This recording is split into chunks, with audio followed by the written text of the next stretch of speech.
pressing.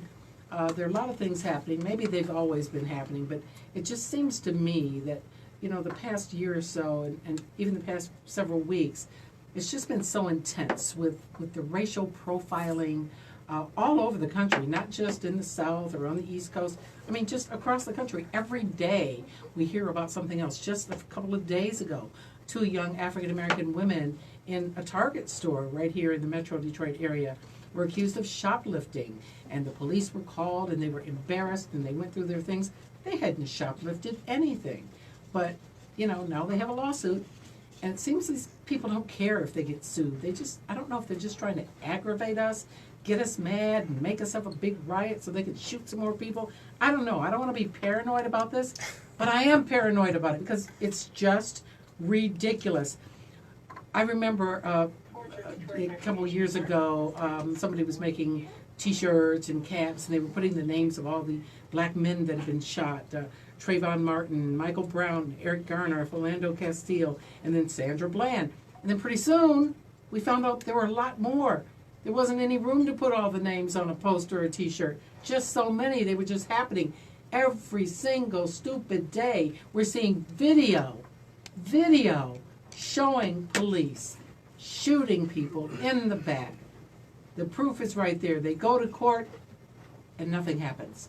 I don't understand these acquittals. I just don't understand. And now we have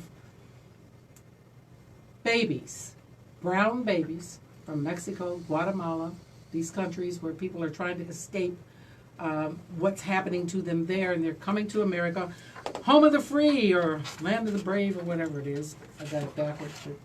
But I don't care if it's twisted, because it is twisted. You're separating these children from their moms and their dads, and little kids screaming and crying.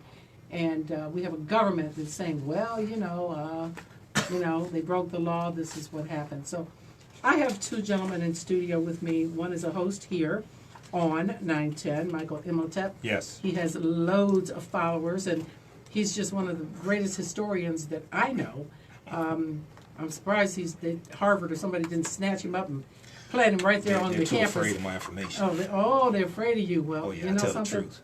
Well, I just like to listen to you tell the truth. Thank you. And then there's nothing like just having a good old homegrown activist.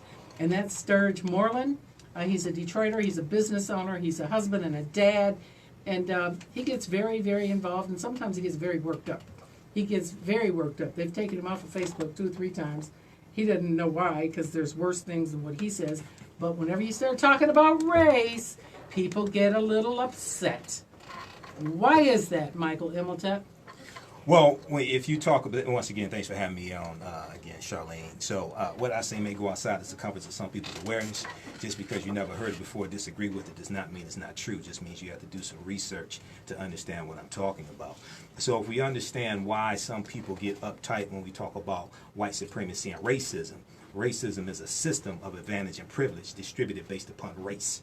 Racism is a system of advantage and privilege distributed based upon race, contrary to what you hear on MSNBC or CNN.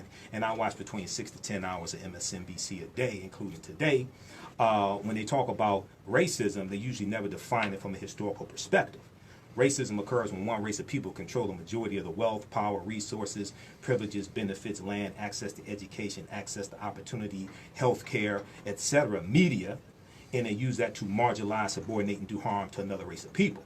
The reason why people don't want to have a conversation about racism, the problem is not race. Race is the stratification of humanity based upon characteristics and regions. They don't want to have a conversation about racism, because if you have a conversation about racism, then you have to talk about white supremacy. If you talk about white supremacy, you have to talk about unearned benefits, which is white privilege, and then you have to talk about how Europeans got so wealthy, how they acquired what they had when in the Dark Ages, in the medieval time, they didn't acquire this land, this resources. So then you start unraveling the truth. Okay, and this is a real conversation that many people, not all white people, but many people don't want to have. Why are they so afraid of the truth, Michael? Because once the truth comes out, then you have to deal with the theft of 2.3 billion acres of land from Native Americans and indigenous African people. Because African people have been in this land we call the United States of America going back at least 51,700 years. We're talking about the Khoisan, who are the ancestors to the Ainu and the Twa. They come from Southern Africa. They have the oldest DNA on the planet. And if you read the book from a friend of mine, Dr. David Imhotep, who wrote the book, The First Americans Were Africans, Documented Evidence, his book thoroughly documents 13 different disciplines, thoroughly documented African presence in Allendale County, South Carolina, going back at least 51,700 years ago, before Native Americans came into existence. Okay, well, let's move into 2017, 2018, Right. and moving forward. The stuff that we're seeing happening on the Right. streets of America. Right. Well, the stuff that we're seeing has a historical foundation. Okay, it has a historical foundation coming out of slavery, 246 years of slavery, decades of Jim Crow segregation. It comes from a dehumanization of African people, but not just a dehumanization, not just a over-policing. We know the modern day police department comes out of the slave patrols. Okay, this is not an attack on police officers who the good police officers who do their job. We have to understand the origins of this. Okay, this also deals with the maldistribution of wealth, power, and resources. For instance, if we look at the Homestead Act of 1862, that has a direct impact on the maldistribution of wealth today and why African Americans control 1.2% of the wealth. The Homestead Act of 1862, during the second year of the Civil War, distributed 250 million acres of land to white people, to peasants coming from Europe. And this was from 1862 up until 1976. And we still don't have our 40 acres and a mule. We don't have our 40 acres and a mule, which was General Order number 15 by General William T. Sherman in January of 1865. And that was temporary. That was for the coastal land in Georgia and South Carolina. So you got about 40